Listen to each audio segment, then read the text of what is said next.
शिवानी, चंद्र जी, ऐसा के बहुत सारे लोग आज नहीं आए हैं। दो मुकेश आओ, ऋषिता, शिवानी, चंद्र जी, ऐसा के बहुत सारे लोग आज नहीं आए हैं। राहुल, हाँ मैं भूल ही जाता हूँ उसे हमेशा। अब मैं दो महत्वपूर्ण व्यक्तियों को बुलाना चाहता हूँ। मेरे दोनों निर्माता आरती पुरोहित। आरती कहाँ हो? आरती नहीं, आओ ना। नहीं आ जाओ, वापस चली जाना। मंदिरा है ना, मंदिरा कश्यप। और इस फिल्म को जिन्होंने प्रेजेंट किया है उनको भी मैं आमंत्रित करना चाहूंगा। श्री अक्षय जी, अक्षय शाह, आइए जल्दी आए ताकि हम लोग सवाल जवाब जल्दी शुरू करें। विनोद तुम क्यों छुपे बैठे हो भाई? क्योंकि रोशनी इतनी तेज है कि मैं अपने साथियों को देख नहीं पा रहा हूं। तो मित्रों, ये 58 दिन की शूटिंग की एक छोटी सी कोशिश थी एक आम आदमी की कहानी देश के आम आदमियों तक पहुंचाने की। पिछले कुछ वर्षों में आपने हवा में उड़ते महानायक सुपरमैन देखे होंगे, देश के बड़े बड़े अपराधियों की कहानियां सुनी होंगी, जिनके पीछे कई मुल्कों की पुलिस दौड़ रही है, ऐसे नायकों की कहानियां देखी होंगी। बड़ी बड़ी तिजोरियों के ताले तोड़ने वाले और बैंकों को लूटने वाले नायकों की कहानी देखी होगी। Z+ की टीम की एक छोटी सी कोशिश है कि वो आपके आम आदमी की कहानी, जो आपके आसपास बिखरे पड़े हैं, ऐसे चरित्रों की कहानी आपके सामने ले आए। तो मेरी बात अपनी खत्म हुई। अब आपके सवाल, और आप जिस भी व्यक्ति से इसमें से सवाल का उत्तर चाहते हो आप पूछ सकते हैं। तो मैं आमंत्रित करता हूं आपके सवालों को। ये कहानी दिमाग में एक पत्रकार है आप जैसे ही, उनका नाम है राम कुमार सिंह, जो राजस्थान पत्रिका के लिए काम करते हैं, मूलतः कहानीकार हैं। और चूंकि वो पत्रकार थे इसलिए उनको हमेशा लगा कि उन्हें खास ट्रीटमेंट दी जा रही है, उनको खास महत्व दिया जा रहा है। और उससे उनको लगा कि वो एक आम आदमी होने के बावजूद भी जब भी किसी ऐसी पत्रकार परिषद में जाते हैं तो उनसे खास का व्यवहार होता है। और उन्होंने अपने आसपास ऐसे चरित्रों को देखा और उससे उनके दिमाग में ये कहानी आई। कहानी राम कुमार सिंह की है, जो जयपुर में रहते हैं।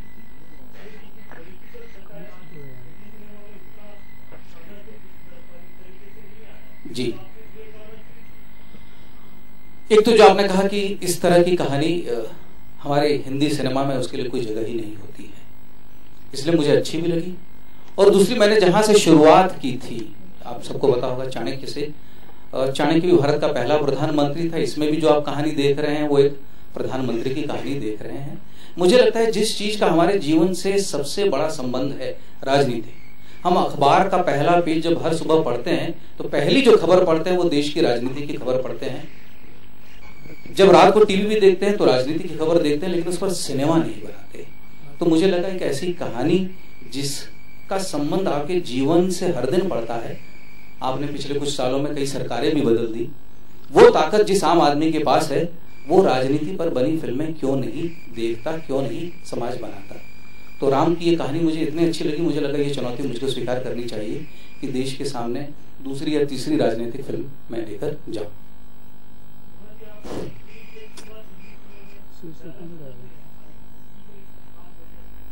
इसकी वजह सिर्फ यही है, यहाँ पे अच्छी स्क्रिप्ट, इंटेलिजेंट स्क्रिप्ट्स की कमी है और इसीलिए मुझे इतना वक्त लगा फिल्मों में वापस आने का। मैंने टेलीविजन कभी छोड़ा ही नहीं। इनफैक्ट आई थिंक सिर्फ मैं ही हूँ जिसने कभी नहीं कहा कि मैं टेलीविजन छोड़ूंगी फिल्मों के लिए।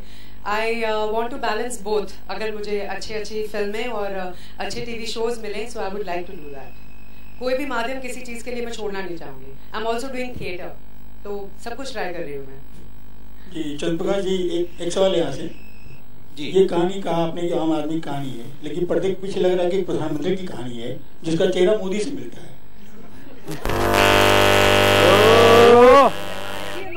ऑडियो गया, ऑडियो गया ना।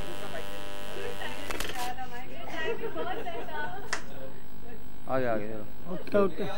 आज ही आ रही है। मैं बोल सकता हूँ। मालूम है।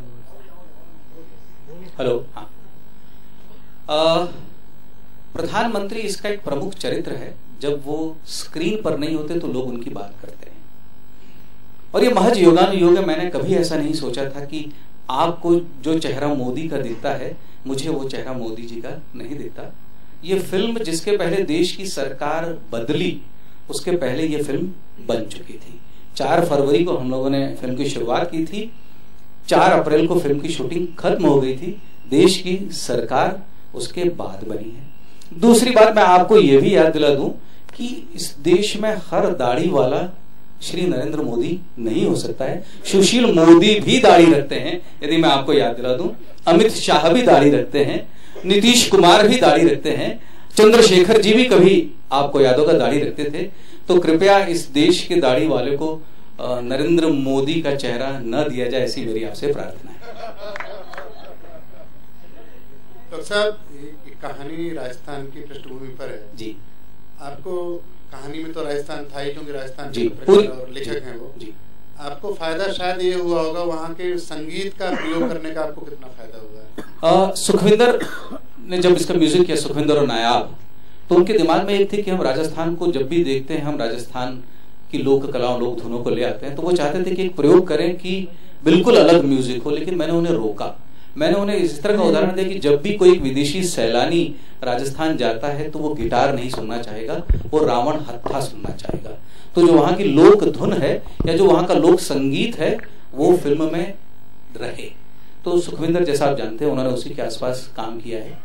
3 गीत है, जिसमें 2 बैकग्राउंड में, सिर्फ एक ही स्क्रीन पर है, बाकी दोनों गीत बैकग्राउंड में। और उसका जो पार्श्व संगीत जिसे हम कहते हैं, वो बापी तुतुल ने किया।